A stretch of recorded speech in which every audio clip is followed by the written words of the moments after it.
Hola Emi, ¿cómo estás? ¿Cómo Hola has pasado? Ramiro, ¿cómo Qué gusto estás? Muy saludarte. bien, muchas gracias. Bienvenida a Irreverentes. Muchísimas ¿Te gracias. suena Irreverentes? La verdad es que no, porque yo lo googleé y no lo encontré, pero yo te tengo la respuesta y por qué lo pusimos así. Porque nosotros vamos a leer tus comentarios y vamos a ser irreverentes en las redes sociales. Por eso somos Irreverentes. Esta noche, y nos ven hoy domingo, porque ordinariamente saldremos los días jueves, esta noche tenemos una invitada súper especial. Sí, es una mujer súper inteligente, socióloga, interesada en la política y también es feminista. Así que demos la bienvenida a Selene Gómez, por Bienvenida, favor. Selene. ¿Cómo Hola estás? Ramiro, Qué gusto mucho saludarte. gusto. ¿Cómo has pasado? Tomemos ¿Todo asiento. bien? Pasemos, por Bien. favor.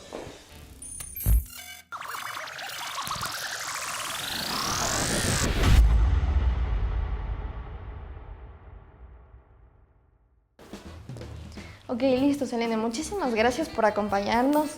Lo primero, yo quisiera empezar un poquito, pues, conmemorando esta semana, ¿no? Que fue el 8 de marzo, que se conmemora el Día Internacional de la Mujer. Y yo quería preguntarte, ¿por qué crees que es tan importante esta lucha que muchas mujeres realizaron, pues, esta semana? Algunas continúan en varios países. ¿Por qué crees que es importante defender el feminismo? Bueno, hola Emi, hola Ramiro. Me encanta estar en este programa, me encanta el tema que vamos a tratar porque existe una desigualdad estructural en el mundo. Y es que si uno es mujer, tiene más riesgos de padecer pobreza, tiene más riesgos de padecer precariedad y tiene realmente un sistema machista, patriarcal, que ejerce poder sobre las mujeres. Entonces, que nosotros toquemos estos temas desde los medios de comunicación alternativos es muy importante. Una palabra potente, pero a veces suena distante. ¿Qué es el patriarcado?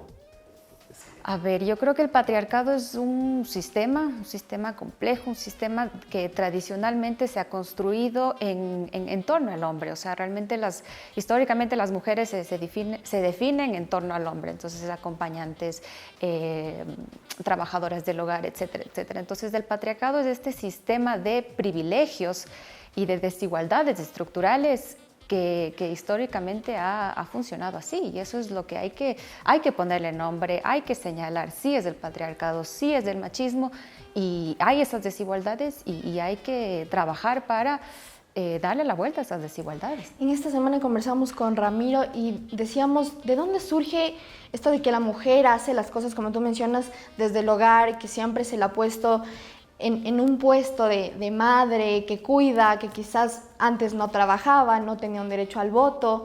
¿Por qué crees que surge esto y si crees que se ha venido modificando con el tiempo este pensamiento de varios? Yo ahí sí quisiera preguntarles a ustedes, digamos, al menos aquí nos separa una generación. Hay tres generaciones. Hay tres Somos como el generaciones tequila, aquí. 3 generaciones. Entonces, digamos, cuando yo estaba en el colegio era muy común que las madres de mis compañeras del colegio, cuando tuvieron hijos, dejaron de trabajar y se dedicaban al cuidado del hogar. Entonces, el sistema de cuidados yo creo que es el problema de fondo. O sea, es que la mujer históricamente sea quien está en el cuidado del hogar es una desigualdad bien compleja. Entonces yo ahí quisiera preguntarle, Emi, si tú que digamos nos separa aquí casi una generación, ¿cómo es para ti ahora eso? Si sigues viviendo esa normalidad, si ha cambiado o no ha cambiado.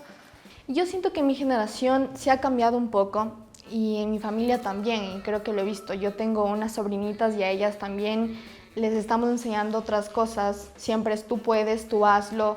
O en mi caso, nunca mi padre me ha juzgado por cómo me he vestido o no sé, con quiénes me junto.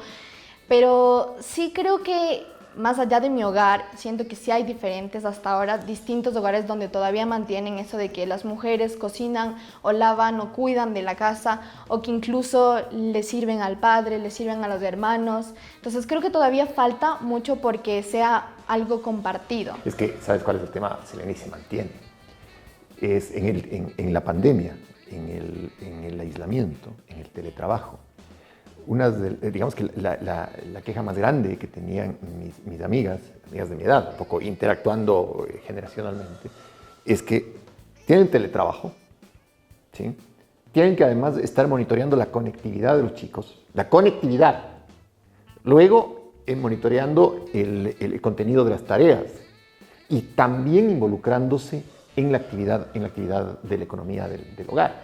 Entonces, sí creo yo que, al menos desde el punto de vista de la carga laboral, sobre todo en momentos de pandemia, la mujer ha tenido sobrecarga. Eso es clarísimo. Y un poco hablábamos con Emilio, con un amigo, sobre el tema de estas otras masculinidades, ¿no? Entonces, ¿tú, Selene, crees que además de un feminismo serio, consistente, es hora de replantearse la masculinidad en función de la relación de pareja? Yo creo que sí, pero a veces siento que toda la discusión de las masculinidades, los micromachismos y nos quita un poco el foco de lo que para mí, digamos, una feminista de izquierda es lo importante y que es el sistema de cuidados. Es la relación, cómo el capital y trabajo, la relación del capital y el trabajo afecta a la mujer. Entonces, para mí, ese es el meollo del asunto, ¿no? Justo lo que tú decías, Ramiro, o sea, cómo en la casa la mujer termina trabajando el doble, porque no solo es el teletrabajo, que ya es suficiente, es todo el cuidado de la casa. Es estar pensando si el niño estará dormido en la clase, estará ahorita trabajando, es incluso estar pensando ya es un ejercicio de trabajo impresionante, no solo las horas que yo paso haciendo las cosas, sino pensando, pero estarán bien los uniformes, no le quedará corto, no le quedará largo, pero ya la próxima semana viene tal cosa. Entonces es un ejercicio o estar pensando qué falta en la casa, es que falta leche, es que falta queso. Es completamente agotador y ahí está la discusión, el sistema de cuidados. Es que las cosas que pasan en la casa no son cosas privadas, sino son políticas, y ahí tiene que haber una política pública que acompañe eso y que redistribuya mejor esas tareas. ¿Y cómo crees que esto podría pasar? Porque si bien es cierto, vimos que los grupos feministas pues han reclamado sus derechos, pero ¿cómo crees que se puede alzar la voz? ¿Crees que solo son ellas las que están pidiendo eso? ¿O crees que, yo lo veía un poco así, creo que esta semana es muy importante, como mujer lo digo también, para defender esos derechos, pero siento que después pasa un tiempo y la mayoría, los demás, ya no gritan, ya no alzan la voz. Entonces, ¿cómo crees que se pueda reforzar o pedir lo que tú dices que es justo para nosotras? Sí, y es súper interesante lo que dices, Emi. Yo veía, digamos, por el día del 8 de marzo, ahí sí las radios, los programas ponían tres mujeres. Se acaba el 8, viene el 9 y otra vez, todos hombres analizando política, hombres hablando de la justicia, de la NICEC. Entonces sí es realmente una lucha que no solo es este día y esta semana, sino es, digamos, de todos los días. Y ahí yo creo que dos vías. Una, desde el Estado, desde la gente que hace la política pública, que ponga esta discusión, que ponga normas, porque se puede normar el sistema de cuidados, pero también tiene que haber, tanto desde la sociedad civil, un movimiento social que esté constantemente presionando por ese cambio, y ahí también sociedad civil, medios de comunicación, que pongan este debate en cuestión, o sea, que estén retroalimentando. A mí me gustó una frase tuya, pero también me deja una gran interrogante. Tú dijiste, yo soy una feminista de izquierda. ¿Cómo se definiría una feminista de derecha? A ver, yo creo que el feminismo es muy heterogéneo. A eso quiero llegar, exactamente. Es el gran continente, ¿no es cierto? Todos piensan... ¿Dónde están los matices? A ver, digamos, hay feministas, yo me he encontrado con feministas de familia, digamos, que no están por la autonomía, digamos, del derecho a uno a la libertad sexual y esas cosas, son feministas de familia. Me he encontrado con feministas liberales que, digamos, apoyan algunas luchas, pero dicen, no, pero al final es el mercado que tiene que regular las oportunidades, la meritocracia, Cuando yo digo que soy feminista de izquierda, es porque veo no solo los privilegios, digamos, que tienen los hombres al ser mujeres, sino que siento que para resolver estas desigualdades estructurales de las mujeres hay que ir directo a la redistribución. ¿Pero cómo lo distribuye? ¿Cómo hacemos la redistribución? Claro, por supuesto. O sea, suena bonito. El tema es aterrizarlo, exactamente, es complejo. El tema es aterrizarlo. Y tú eres una mujer inteligente, ¿cómo lo haces? A ver, primero, digamos, sistema de cuidados, o sea, hacer norma que la cuestión del trabajo del hogar, es decir, no es amor, no es que yo me pongo a lavar los platos porque les quiero, no es que me pongo a cocinar porque les quiero, no, esto es un trabajo y tiene que ser remunerado. Entonces, primero, reconocer el trabajo remunerado no remunerado, reconocerlo como trabajo.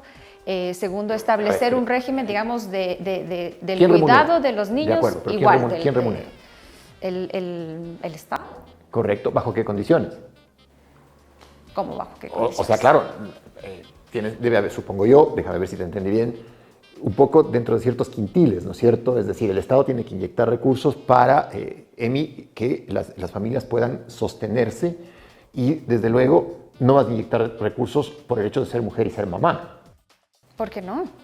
¿Cómo lo reclamarías? Exactamente. Yo creo que sí, porque es un trabajo, digamos, el ser madre, porque estás, tu trabajo que estás haciéndolo así, sea en la casa, no es lo tradicional como uno piensa en la fábrica, es salir a trabajar en una institución pública, es un componente fundamental, entonces tiene que ser remunerado. Y creo que en Ecuador se ha avanzado un poco en eso, digamos, a reconocer al trabajo que uno hace en el hogar como un trabajo, que se necesita estar afiliado, pero hay que avanzar mucho más. Y creo que ahí hay ejemplos de países que han avanzado. Independientemente de los ingresos de la familia, ¿remunerarías a la madre por trabajo en el hogar? Sí. Porque es un tema... Y ahí te voy a hacer una pregunta Sí. que es de cajón, de cajón, porque esa sí es de cajón. ¿Y de dónde vas a sacar el dinero?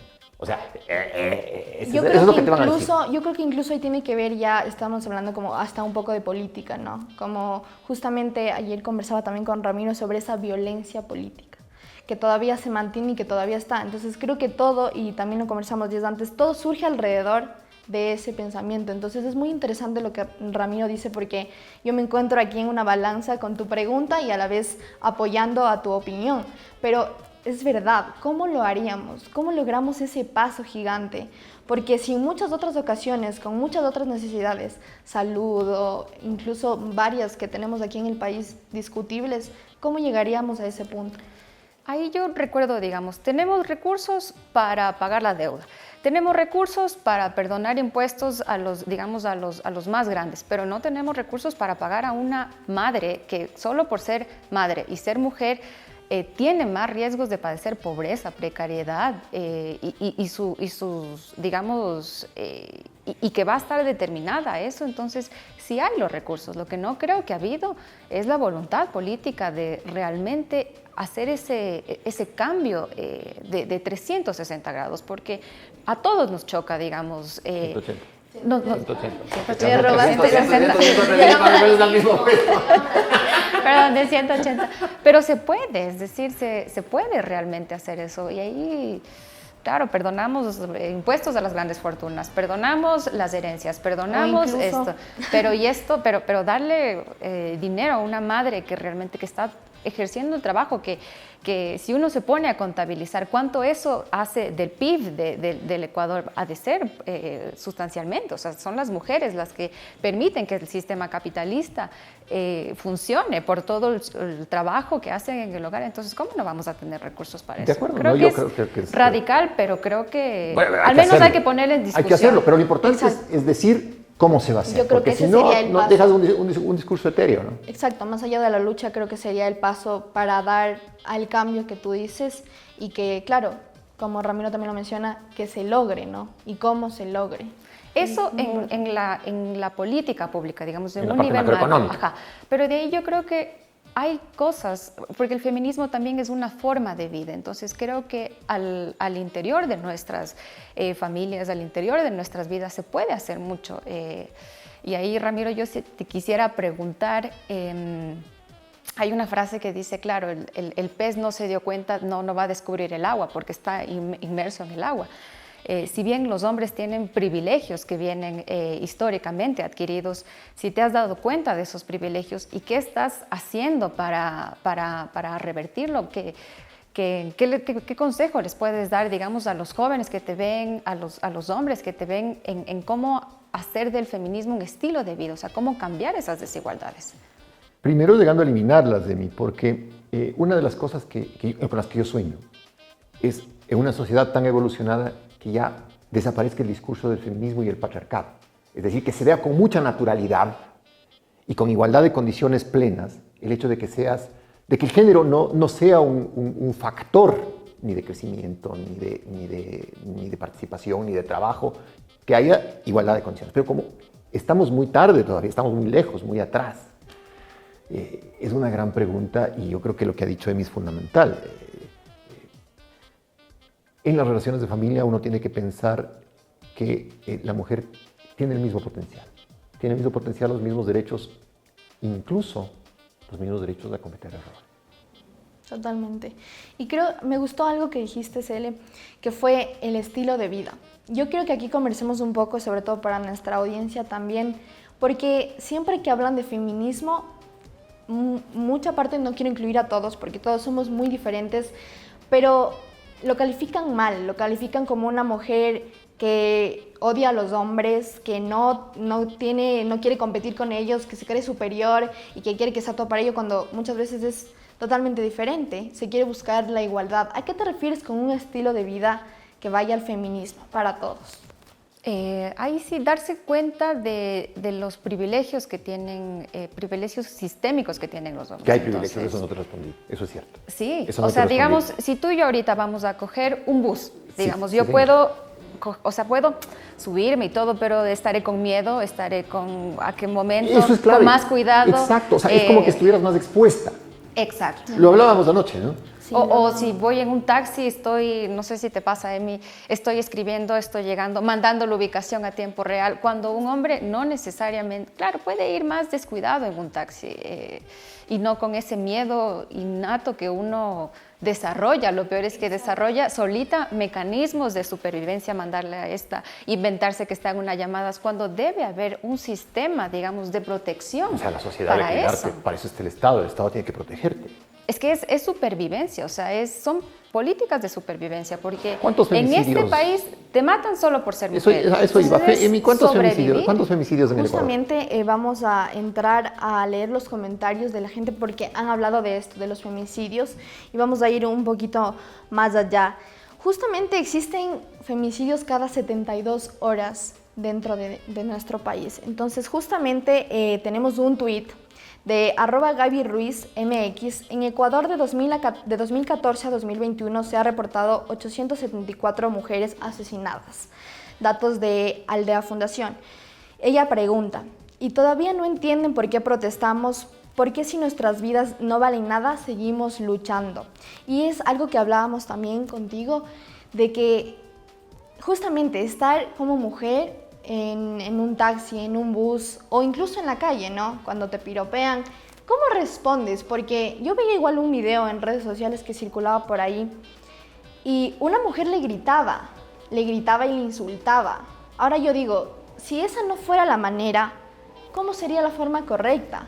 Porque un hombre o muchos hombres se dan el derecho a piropearte, pero simplemente muchos piensan que no le vas a responder.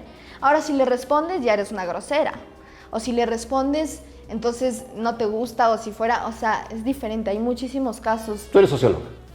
Las dinámicas de la violencia, exacto, lo que dice, hay muchos casos, pero, por ejemplo, las marchas del 8 de marzo. Tienes otro tuit ahí sobre el tema de México, ¿no? Mira, y el gobierno de México es un gobierno progresista, está Andrés Manuel López Obrador. Emi, ¿qué pasó en México? Muy sufrida dice, una chica coloca flores en el muro y la policía de López Obrador le dispara gases en el rostro. Es una escena indefendible y es el rostro más autoritario, el mismo rostro de Díaz Ordaz y de Luis Echeverría, expresidentes de México. Y en México siempre ha pasado lo mismo, ¿no? Un poco para contextualizar, es decir, hay muchos femicidios, hay una enorme agresión a la mujer y claro, las mujeres se organizan, generalmente cuando hay asesinatos, expresan su enojo y la prensa, al menos la oficial, dice, no, hay vandalismo. Por eso te decía, tú como socióloga, estos fenómenos de la violencia. A ver, y ahí yo creo que es como el feminismo ataca el corazón de las cosas, el corazón de cómo se reproduce la vida. Creo que hay estas reacciones conservadoras de los medios que se fijan más digamos, en los destrozos al ornato público.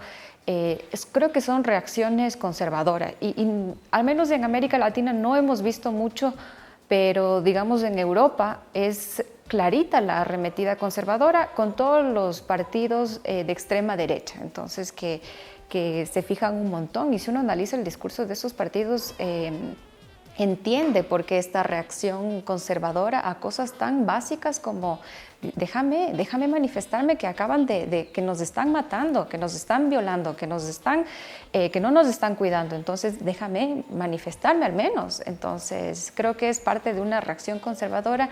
Creo que también los gobiernos... Los derechos frente a los muros. Es que se pronunciaban y decían que defendían mucho más a los muros que a las propias mujeres. A las estatuas más que a las mujeres. Es porque no se entiende lo que significa el feminismo. Creo que eso es básico, porque no se ha puesto la discusión en nuestras sociedades, porque no tenemos, digamos, constantemente en los medios de comunicación que estemos hablando de este tema, porque desde la educación no tenemos... desde que somos pequeños no nos enseñan de cómo son las desigualdades. ¿Hay un populismo feminista? Uy, ahí sí ya me estás complicando todas las categorías de análisis. Populismo feminista, no lo he escuchado. Más suave la cosa. Cuando le invitamos a Selene, decía, bueno, ¿qué te gusta leer, no? Para entender tu pensamiento. Y me decía, soy fanática de unos libros y citabas uno sobre el populismo. Y claro, también eres una feminista militante. Entonces ahora te planteo la simbiosis. ¿Hay un populismo feminista? Para explicarle a la audiencia, el Ramiro me preguntaba cuáles son tus libros favoritos y yo le decía, bueno, me encanta una politóloga que se llama Chantal Mouffe y ella tiene un libro que se llama Hacia un populismo de izquierda. Entonces, ¿hay populismo de izquierda? Sí. ¿Hay populismo de derecha? También. ¿Hay un populismo feminista? No sé. ¿Qué es el populismo a mí? Para tu generación. ¿A qué te suena populismo? ¿Has oído? Sí, pero creo que en mi generación se confunde un poco esto de juntarlo todo, porque, por ejemplo, en las elecciones, ¿no es cierto? Siempre hablan de que si es de derecha o es de izquierda y muchos dicen de centro. Ahora, igual con el populismo feminista, yo creo que solo se debería hacer, dejar de lado esas divisiones, porque confunde y como tú dices, no se tiene una respuesta. Entonces es francamente poner al femicidio como una igualdad de derechos, al feminismo como una igualdad de derechos y una lucha, nada más, no que pienses que estás de derecha, que estás por izquierda, que estás no, es simplemente eso, una igualdad. Y creo que para mi generación, tú me preguntaste, para mi generación es eso, simplemente. Hay que adjetivar menos. Esa es una gran lección, Selene. Hay que comenzar a adjetivar menos los conceptos políticos. Sí. Y sobre todo creo que las elecciones, las que acabamos de pasar, los resultados nos dan cuenta que hay un país, digamos, que está cansada de las viejas estructuras políticas. Y ahí sí, Emi nos dará clase del país que estamos viviendo, porque es un nuevo país que nosotros aún no logramos comprender. Entonces, ahí me dirás tú cómo ven la política, dónde se informan. ¿Van a las categorías clásicas de izquierda, derecha? Pues yo creo que no. Yo creo que en mi generación nosotros más vemos las respuestas que tienen los candidatos, porque muchas veces dicen unas cosas y pues hacen otras. Entonces, yo creo que en mi generación lo que se ve es eso, la reacción. Y yo creo que en todo. La reacción a lo que tú estás pidiendo. Si quiero justicia, entonces ofréceme una justicia, dime qué vas a hacer. Porque los candidatos ofrecen muchas cosas y es por eso que en estos debates presidenciales se vio mucho más. ¿Tú viste el debate? Se vio mucho más. Sí, incluso vi el que tenemos en nuestro hogar, en Ingobernables. Lo vi y me pareció súper interesante. Porque creo que yo escojo eso. Yo escojo tener esto, una conversación, saber qué piensa. No le digo, señor presidente, no, le digo qué piensas y dime qué vas a hacer. Este es el país nuevo. Exacto, este es el país nuevo que muchos políticos no logran entender. O sea, a mí me daba iras, y les digo iras, leer El Comercio y encontrarme con un artículo de Simón Espinosa y yo decía, pero no se dan cuenta del país que tenemos. Yo quisiera abrir y leer algo de la EMI, por ejemplo. Artículo donde él llama a un golpe de Estado. Y el concepto, el fondo es brutal. Es como que desde un artículo llames a una violación. O sea, estás incitando a un delito. Pero lo más grave de eso es Emi y Selene, que después el candidato que queda tercero termina haciéndose eco del discurso trasnochado y errado de Simón Espinosa, en una especie de que la democracia es buena si gano yo y si pierdo que vengan los militares y me hagan ganar. Tú no tienes idea de una dictadura militar, Emi, ni idea. ¿A qué te suena una dictadura militar? Exacto, no sé, me suena un poco a, no sé si estoy mal, perdón, Venezuela, yo diría Venezuela total. Como una defensa, ¿no? Como que el pueblo no va a poder, no va a tener que hacer y pues él va a salir ganando y pues no me pueden callar a mí porque tengo fuerza detrás. A mí me suena más a los regímenes socialcristianos de los tiempos de antes, donde te desaparecían, donde si tú protestabas te tenías que esconderte, a esa, digamos, autoritarismo tenaz. Porque la última dictadura militar en el Ecuador fue terminó en 1979, entonces ustedes no tienen registro de memoria, pero era no, estábamos en planes claro, nosotros, así que... Totalmente. Bueno, yo era niño, no me suban mucho, yo era niño, pero claro, te choca un militar lleno de uniformes diciéndote cómo gobernar un país y si no, te saca los tanques.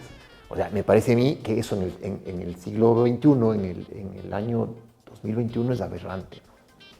Exactamente, y justo hablando un poco esto de política, y ayer conversaba con Romina y le decía, quiero preguntarle a Celi qué piensa de los candidatos. Hubo muchos candidatos y hubo ser una mujer. No vamos a debatir si fue de nuestra preferencia o no, simplemente qué opinas sobre que se empiece a dar esto un poco más seguido, una fuerza que diga, yo soy política, soy muy inteligente y yo quiero cuidar un país.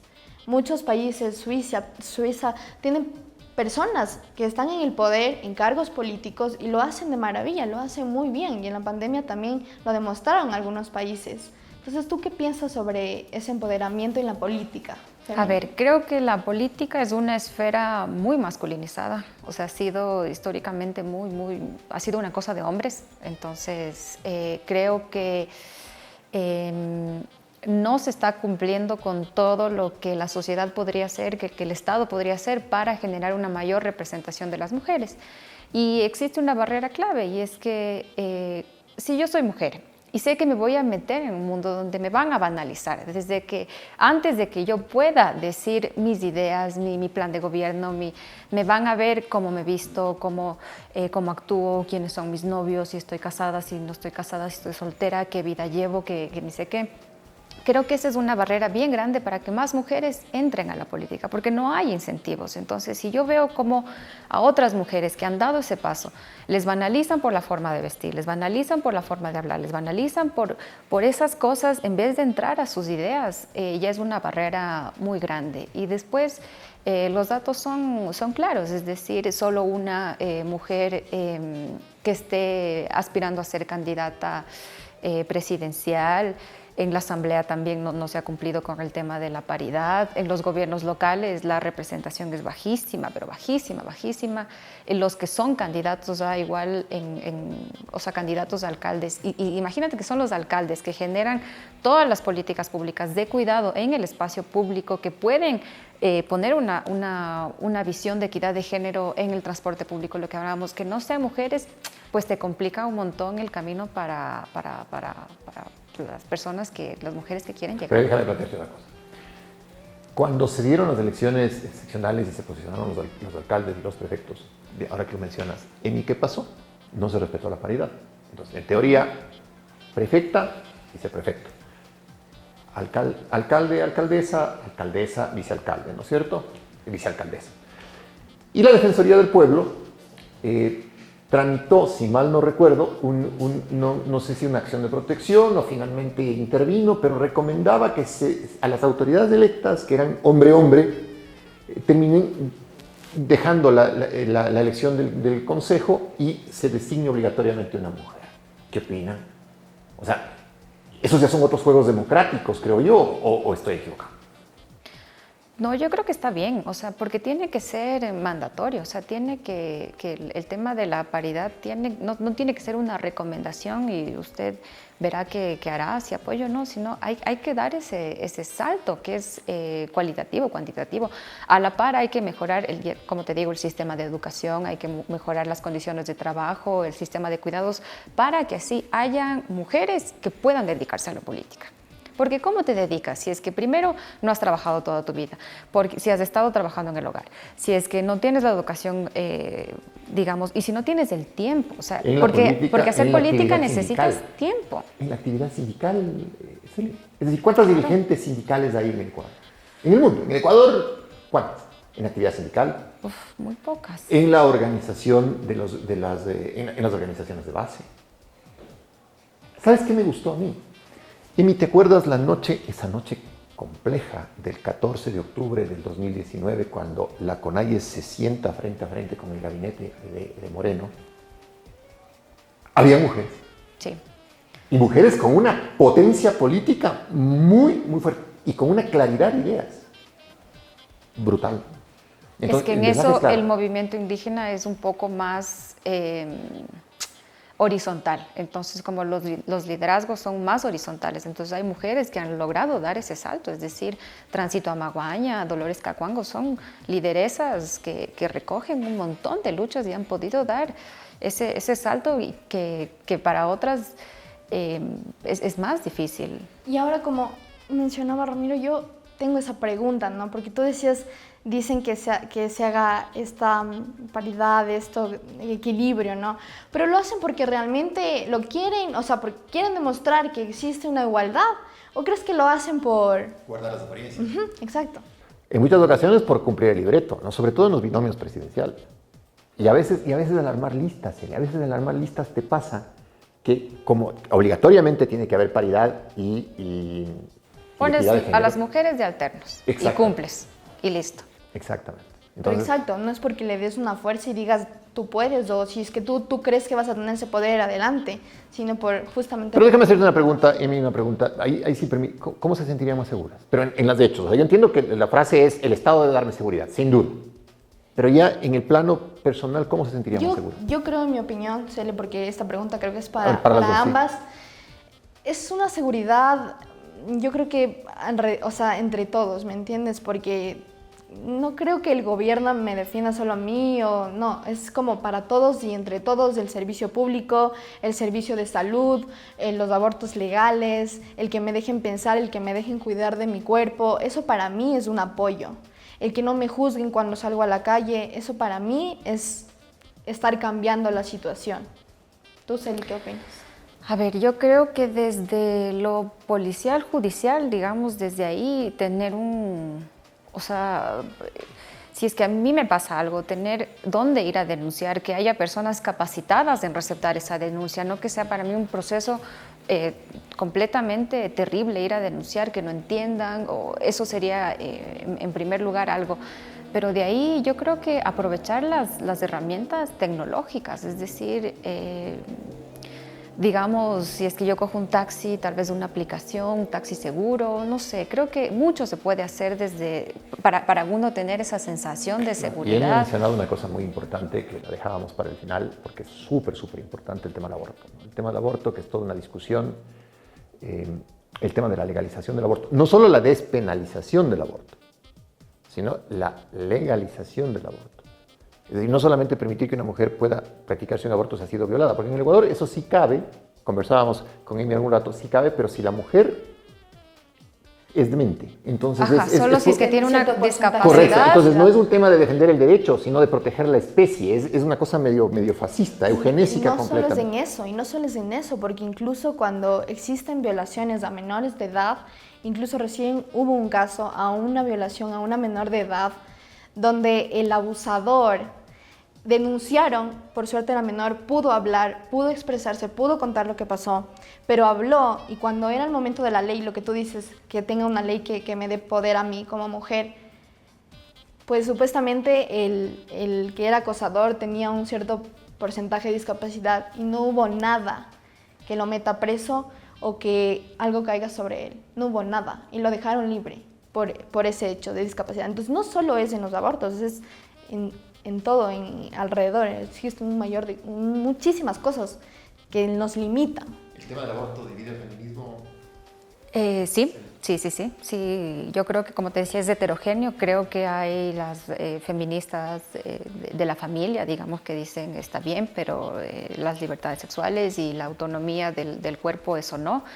Pero empecemos por lo mínimo, y es el aborto por violación, es decir, despenalizar el aborto por violación, porque ¿cómo es posible en un país que si es que te violan, te dejan embarazada, tú tengas que tener al hijo de ese violador, entonces que no puedas realizar ese procedimiento que es tan básico? Cuando yo daba clases, Selene, hace muchos años, yo hacía una pregunta en clase, dando clase de Derecho Penal, a mis alumnos. Les decía, a ver, cualquiera de ustedes, levante la mano si conoce a una mujer que se ha practicado un aborto. Solo levante la mano, no me diga quién, no me diga cuándo, solo levante la mano. Yo levanto la mano. Ok, ¿cuántos de ustedes que conocen a esa persona la denunciarían porque es un delito? Nadie levantaba la mano. Entonces, es como que la sociedad de hecho dice, ok, que el aborto funcione mientras no se legalice. Pero es terrible porque forzas a abortar en condiciones de insalubridad brutales. Es que cuando yo te decía que era feminista de izquierda, ahí tengo un claro ejemplo. ¿Por qué? Porque si yo tengo los recursos para hacerme un aborto, pues me voy a Miami, me arreglo esto y regreso.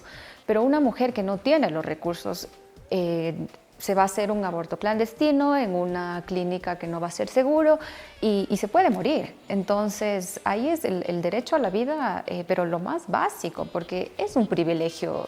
No tiene que ser un privilegio realizarse un aborto, sino tiene que ser... Salud y seguridad. Sí, salud y seguridad, derechos. Exactamente. Y a la final... Entonces, es una cuestión de clase, a eso me refiero. Es una cuestión de clase. Justo así, eso te iba a decir. A la final volvemos a la reflexión inicial tuya. Son estas dinámicas de desigualdad, ¿no es cierto? Y una pregunta final, Emi y Selena. ¿Los derechos se reclaman, se esperan, se invocan? Desde el feminismo, desde la militancia, desde la sociedad. ¿Cómo reclamas tus derechos, Emi? Yo creo que sí, alzando la voz. Yo apoyo mucho el alzar la voz, porque si te quedas quieta creo que realmente no nos escuchan. Entonces yo creo que sí, es alzando la voz y no pidiendo, sino que, o sea, te den lo que es un derecho, así como algo que tienen que hacerlo, no hacerlo como una opción. No es que si quieres o si no quieres, es mi derecho. Tienes que ayudarme, o sea, muchas mujeres se están muriendo y si ellas no lo dicen, nosotros lo vamos a hacer. Sí, los derechos se exigen y se garantizan y ya. Y yo creo que el país cada vez está pasando a una generación más joven, está pasando a la generación de la EMI y creo que ellos al menos van a debatir este tema. Creo que al menos la sociedad, y deberíamos, o sea, yo insisto, o sea, que toquemos este tema al menos constantemente, no solo cuando es marzo, el mes de la mujer, o noviembre, el mes contra la violencia, sino todo el tiempo que estemos hablando va a normalizar algo que tiene que ser esta discusión al menos para poner en la sociedad civil. Y ahí es un trabajo de nosotras como las mujeres, de los medios de comunicación, de los estados, pero de todos los que hacemos sociedad. Ha sido una charla enormemente enriquecedora. Creo que se quedan muchísimas cosas en el tintero. ¿Quieres añadir algo más? No, nada. Estoy feliz de que haya espacios donde podamos tocar este tema más allá de la coyuntura, sino porque a veces, te digo, siento un despecho en abrir el comercio y encontrarme con hombres hablando de estas cosas y que haya espacios, digamos, que pongan el debate con todo en la mesa, porque con todos los estigmas que hay, con toda la negativa que hay, es un ejercicio digno de reconocer. Entonces, feliz de haber hablado con Emi, con Ramiro y a las órdenes. No, a ti, Cele, muchísimas gracias por acompañarnos, igual a ti, Ramiro. Y por último nos vamos a tomar una selfie para poder subir a nuestras redes sociales y que también el público que pues escuchó el programa comente lo que piense también. Vamos a hacer. Vamos. Listo. Muchísimas gracias, Cele. Muchísimas gracias. Siempre bienvenida. Venir. Gracias, Ramiro. Bueno, ustedes han sido hoy los invitados especiales a nuestro primer programa, Emi. ¿Cómo te sentiste? Estuvo excelente, enriquecedor, la verdad, compartir estas ideas con varias generaciones es muy interesante, ¿no? Entonces yo creo que tuvimos nuestro primer programa muy interesante. Esperemos que les haya gustado y que se suscriban a nuestras redes sociales @ingobernables_s, también que le den like, que compartan y que comenten en nuestras redes sociales con el hashtag yo soy irreverente. ¿Por qué irreverentes? Porque vamos a ser irreverentes con las redes sociales. Gracias. Todos los días jueves. Esta noche, por ser noche de estreno, día domingo. Los demás días, a su mandar, el día jueves.